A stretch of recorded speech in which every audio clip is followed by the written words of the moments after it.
Hello, everybody. I am Dr. Jennifer Tanner. I am the founder of Run Well. We are here with Dr. Kristin Wishloff today. So Dr. Wishloff, she specializes in the optimization of athletic movement. Dr. Wishloff's comprehensive approach to treating and preventing injuries is shaped by her experience with high-level athletes. Her background as a strength and conditioning coach and yoga instructor, along with the fact that she was a multi-level sport athlete or multi-sport athlete herself. Her company, The Athletes Grid, takes a unique and comprehensive approach to sports injury, targeting injury prevention by building tissue resilience, optimizing movement, and monitoring joint and tissue health on regular intervals. Currently is the medical lead for the Canadian Powerlifting Federation, the clinical director for the Toronto Golf Club, and associate instructor for active release techniques. Hello, Dr. Wishloff. Welcome. It is a pleasure to have you here. Well, thank you very much for having me. I'm excited. Yeah, for Dr. Wishloff and I, we've known each other for a couple of years. The last time I might have seen you was at the, not the Warrior Dash, the Spartan race. I think I saw you there. Yeah. That was a fun day. And apparently Spartan's not in Canada anymore. That is Really? a bad day. Yeah, just the States and everywhere else now. Wow, I didn't know that. Yeah. All right. So we are going to be talking everything tendons and some dosing loads and techniques that Dr. Wishloff has created herself. So Dr. Wishloff, what do you have to say about tendons? Right. Well, I get nerd excited about tendon rehab more than the usual person. Love it. But the research on tendon has been changing so much. Myself, I have a patellar tendon tear. Like, I've suffered with a lot of tendon injuries. And so, I've kind of gone through 15 years of looking at this research and watching it evolve and watching things change. And so I spend a lot of time focusing on long-term goals for athletes and preventative rehab and training, so that you can stop the tendon injury before it's even happening, or mitigate the symptoms that you may be having, especially if you run. Yeah.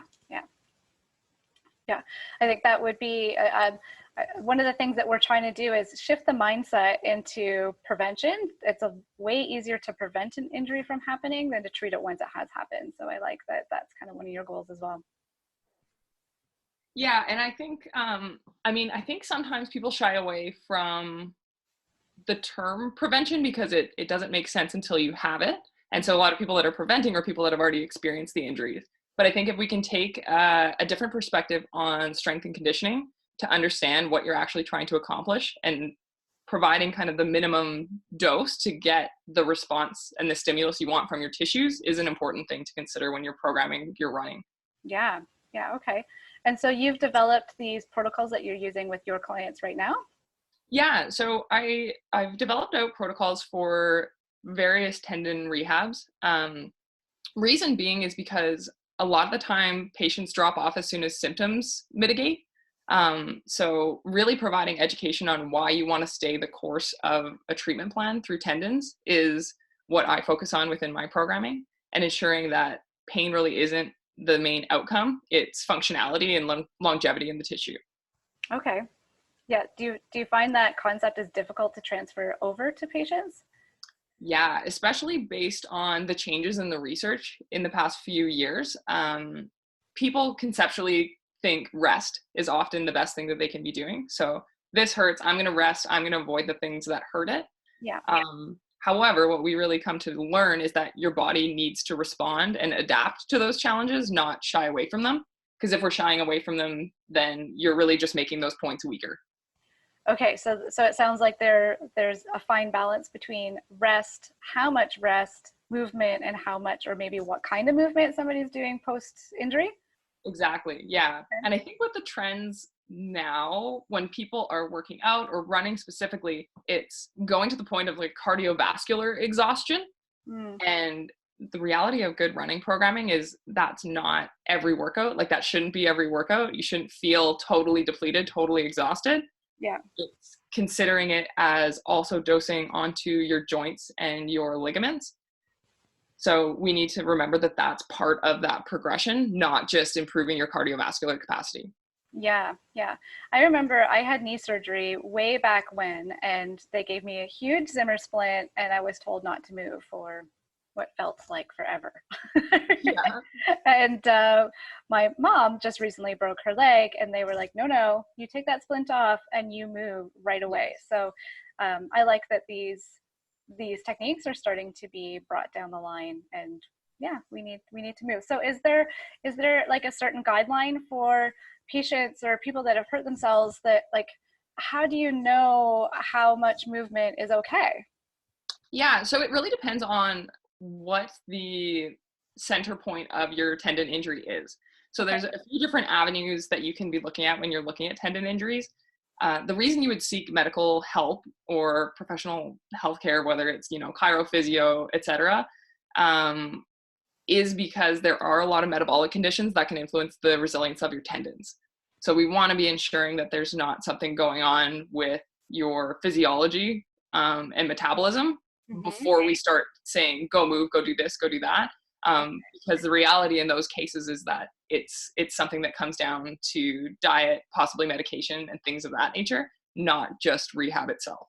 Oh, interesting. Yes, I love that you're combining kind of lifestyle, nutrients, movement, all into one, because it's never just one thing, is it? Right? We're always all interconnected.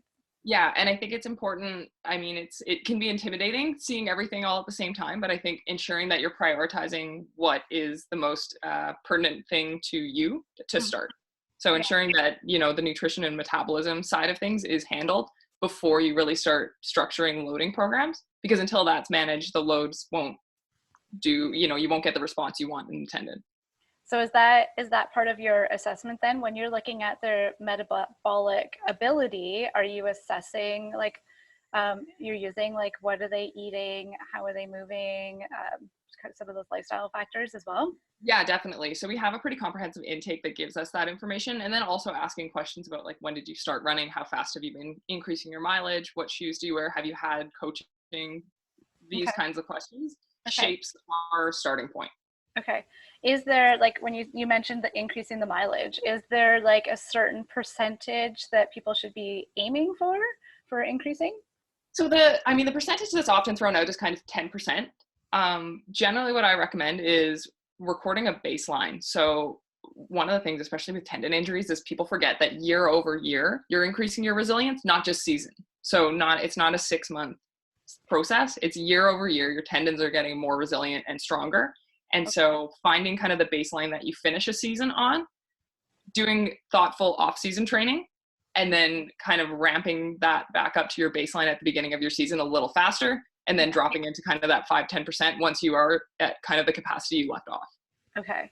And then do you feel like off-season training, should that be, like, just say it is a runner, should it be running related, or do you think off-season should be something completely different to give those tendons a break?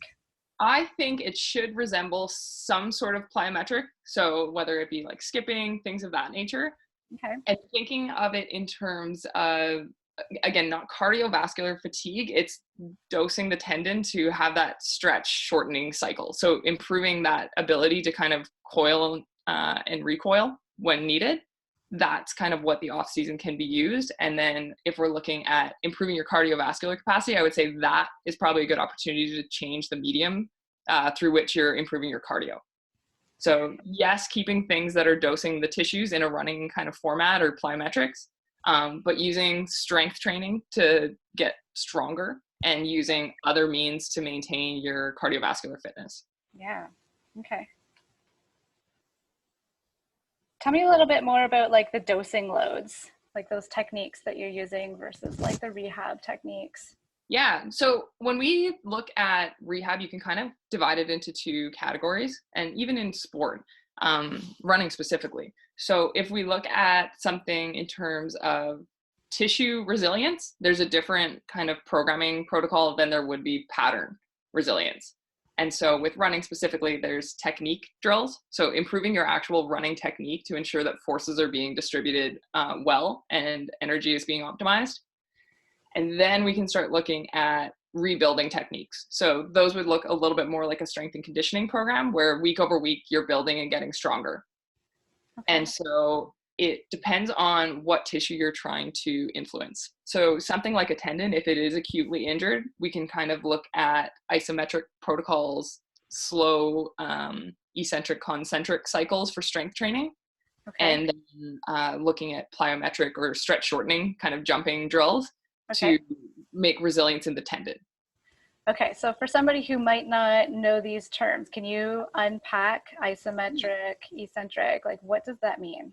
Yeah. So if we think of kind of the tissues involved in running would be muscles, tendons, joints, ligaments. So those are 4 kind of tissues in the body that have to do with your ability to propel yourself forward in space. Each of those tissues get stronger depending on how you load them. And so when we look at something like isometric, which would be contracting the muscle but not actually moving the joint, so Okay. think of something like a wall sit. Okay. That, yeah, that's a really great drill for your patellar tendon or your knee tendon, because Yeah. you're getting the tendon to contract and be under load, but you're not stressing it through length. Okay. Which is a really great way to resolve an acutely inflamed tendon. Yeah. Once that like pain cycle's gone and the tendon's gotten resilient in that range, progressively adding in things that would look like squats and then things that would look like box jumps. Those things all do something different to the tendon Okay. and also will have an influence on the muscle and the joint. I know Okay. it's not super clear, a little easier to write out that kind of stuff, but Yeah. understanding that, you know, the different rep sets and styles of exercise that you're doing actually change your physiology. They change what your muscles look like. Yeah, and it gives a nice visual too. The wall sits, the box jumps. I was doing some wall sits the other day, and my oops, I don't know if that's. We'll close that little thing there. And my 7-year-old comes up beside me and she's like, "Hey, mommy, what are you doing?" And she comes and she like squats beside me and she's just kind of sitting there like, "Hey, not a big deal." And I'm shaking. She's like, "Why are you jiggling, mommy?" Like, you'll get there one day, honey. All right. So the how would rehab differ then? Right. So when we think of rehab in terms of I'm injured and now I need to go back to sport, I think that's where people understand the role of like physio-chiro and manual therapies. Yeah. And so the challenge becomes people often seek those once there's pain, right? I'm in so much pain that now I can't move. Now I need to go seek help. Yeah. Okay. Yeah. So people, you have to see, you have to develop your supportive networks before you get hurt. Totally. And so like having that network of professionals that can guide you. So that would include, if we're talking running specifically, that would include a running coach. So making sure that someone is dosing your mileage and ensuring that their style of training responds to your body's type of, engine. So Yeah. do they do long, slow? Are they fast? What is their style? Yeah. So ensuring that you find a coach that aligns with your body type and your goals. Mm-hmm. The next would be finding strength and conditioning. So having someone dose in movement that would get your muscles stronger. Okay. Then there's a layer of having someone just evaluate the health of your tissues. So finding that person that can kind of, say you always have a bum left knee or whatever the case is, finding that person that can find the root cause of that knee and continue to put therapy through your body to make sure that nothing's really getting overloaded. Okay. And so that's like the programming that I tend to do is a balance between strength and that movement screening, and then collaborating with coaches. Yeah, I like the collaboration factor. Would you say, like, is there a general timeline when people are working through these things? Or would you say, like you had mentioned, kind of year-long treatments? Yeah, so if we're looking at something like a tendon, if you've really damaged a tendon, it can take up to a year to really get it back to functioning. Wow, okay. But 3 months is usually the time frame that I give people to start to at least get a really solid base of tissue health on the tissue before kind of getting back into continuing to ramp up and grow. Okay. But I think if you're an athlete and you're running as your sport, I mean, 15 years, 20 years is probably the timeline that you're planning on running. And Mhm. so ensuring that each year you're not having these setbacks of injuries, ensuring that each year it's like, I can get my cardiovascular capacity stronger. I can get my tempo up. That's really what my goal is for all of my athletes, is ensuring that we have a constant touch point so that injuries aren't preventing that kind of growth life cycle that you should have through a running career.